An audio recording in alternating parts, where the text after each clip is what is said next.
Christy Coffey. I'm the senior litigation paralegal for Kaplan Law Firm. I like Progress Texas because they put out information in the media that is the truth, the facts, and not just billionaire conglomerates spreading misinformation. Keep your heads up. We're all here fighting the fight, and it seems like a tunnel that has no end and has no light, but we're going to get there. And as long as we stick together, we're going to hopefully make a difference. It's Thursday, January 30th, 2025, and this is the Progress Texas Daily Dispatch, rapid response on the breaking news stories Texas progressives need to know. I'm Chris Mosier. Over and over and over again, Donald Trump and his culty followers have deflected criticism over the fall of Roe v. Wade at the hands of Trump's own stacked U.S. Supreme Court as having relegated the issue of abortion to the states.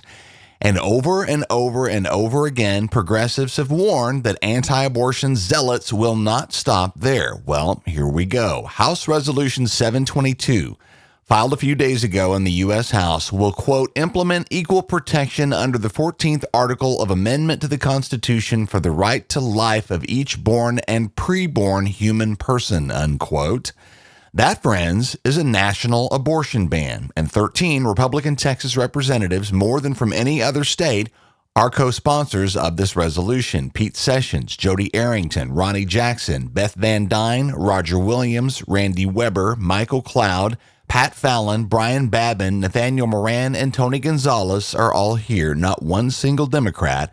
In all, 67 of the 218 Republicans in the House, a sizable chunk of their delegation, are directly co-sponsoring a national abortion ban. This is a major priority for the party, and they are in the most promising position they've ever enjoyed to get it signed into law. Back in Texas, Lieutenant Governor Dan Patrick has released his top 25 list of conservative priorities for the 89th Texas legislature. As you've heard discussed, the lieutenant governor, in a way, holds more power than the governor does in the Texas structure, as that position is in full control of the Senate's agenda. As Texas veers ever closer to an existential water crisis and our infrastructure continues to crumble, Jasper Scherer at the Texas Tribune outlines Patrick's priorities. They include guarding against inappropriate books in public schools, placing the 10 Commandments in school, protecting the freedom to pray in school, and clearly a critical agenda item for all Texans, stopping drag time story hour. This too falls under the umbrella of the Trump cult. Patrick states plainly that his overarching goal is to, quote, help President Trump deliver on his promise of making America great again, unquote. Private school vouchers are high on Patrick's wish list as well. Jack Fink at CBS Texas says Patrick is insisting that the $1 billion state dollars Republicans plan to funnel into the pockets of the owners of private schools won't be taken out of the state's education fund, but rather general funds and the budget surplus. Patrick says, quote, a new fund that we created, unquote. They seem to be in a good position to pass vouchers this time.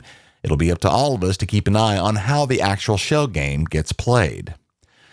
Ileana Garnand at Lone Star Live notes research that shows that unrestricted voucher programs like the one that's being proposed in Texas and other states have disproportionately benefited students whose families have already paid to put them in private schools. Texas Republicans claim to address this by requiring that should applications exceed their program's funding capacity, 80% of participation will be limited to previous public school students from low-income families or with disabilities. Good try maybe, but a $10,000 boost is unlikely on its own to help many families actually afford existing private school tuition and fees. And what's more, private schools have already established a pattern of raising their tuition rates in states where voucher programs have been implemented, including Arizona, Florida, Iowa, Oklahoma, and Arkansas. Me personally, if I were in the banana business, for example, and I learned that a bunch of people were getting free government money that they had to spend on bananas, I think I might raise my banana prices. Speaking of raising prices, an interesting Facebook post earlier this week from the Texas Controller of Public Accounts, a graph with the sunny headline, quote, majority of Texas firms taking no anticipatory action on tariffs, unquote. This graph is a breakdown of the actions that have been taken so far by Texas companies in advance of Donald Trump's threats of tariffs on imported goods from a variety of countries. 4% report they've brought outsourced production back in-house. 7% say they're abandoning foreign suppliers in Trump's targeted countries and looking for suppliers in other foreign countries. 13% say they're speeding up their purchasing processes to try and beat Trump's tariffs to the finish line. Another 13% say they're looking for new suppliers here in the U.S. Most of them, true to the optimistic headline from the controller, 56%, have so far taken no action at all, which leaves 28% of Texas's biggest companies, almost a third, that have already begun raising their prices on their consumer goods in anticipation of cost increases that will result from Trump's tariffs. Even the threat of tariffs has already resulted in pain for Texas consumers. See this graph linked from Facebook in the show notes, and maybe leave a comment. There are none as of this morning. Looks like that optimistic headline may have worked. We haven't picked on Ted Cruz enough lately, so while we're talking about Donald Trump's belligerent stance against our neighbors, let's note that our junior senator is all in on the drama over the Panama Canal. Michael Carlos at the San Antonio Current says Cruz has been spreading a huge lie about the history of the Panama Canal as Trump has begun talk about taking it back. During an appearance on CNBC on Monday, Cruz claimed, quote, "The nation of Panama did not give thousands and thousands of lives in building the Panama Canal. America did," unquote, which is wildly inaccurate. While the construction of the Panama Canal was funded by the U.S. government, the actual work was done mostly by imported labor, the majority of which came from Barbados. The vast majority of the 5,609 people who died between 1903 and 1914 in the process of building the Panama Canal were from the Caribbean, according to the Progressive Policy Institute. Most of those deaths attributed to yellow fever, malaria, landslides, and workplace accidents. Only about 300 of those deaths were those of Americans. Finally, for those who still think the threat of deportation looms only for Latinos in Texas near the border, think again. Alejandro Serrano at the Texas Tribune covers the story of 29-year-old Jose Alvaro and his wife Ashley of Lubbock, who last week loaded up the car with their 3 kids and headed out to buy some baby formula. A Lubbock police officer pulled them over for a problem with the car's license plate. Noting Jose's broken English and lack of a driver's license, the officer called in U.S. Immigration and Customs Enforcement, or ICE. 10 minutes later, multiple vehicles filled with federal immigration authorities pulled up, swarmed the vehicle, and arrested Jose in front of his horrified family. Jose had been working his way through the process to secure a green card, but now he's swept up in Trump's mass deportation.